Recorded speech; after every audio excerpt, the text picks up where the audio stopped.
Hands-on AI is where you learn about artificial intelligence using microcontrollers, which are really inexpensive. $5, $50 for these miniature computers that can do machine learning.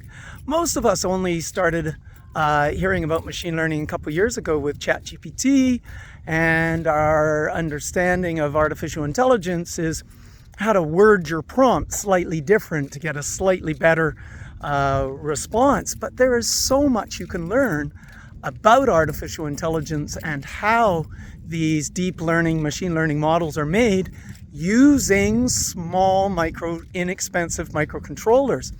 So parents of high school kids, university students, it doesn't matter what subject you're learning, whether it's law or art or engineering, most of us really should have a good understanding of how these artificial intelligence models are made.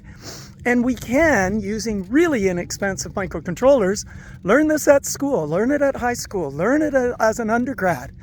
Doesn't matter your career choice, these things are just going to be a massive part of our world, and we can learn about them really young.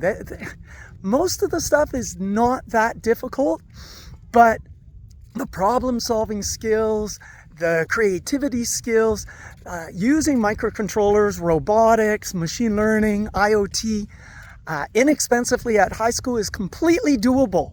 And all it needs is parents to ask at their school, what robotics are we offering?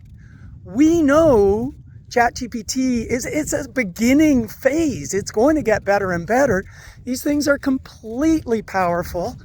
And the students need to know about them. Undergrads, you need to know about this. Start asking your dean, is there a TinyML course?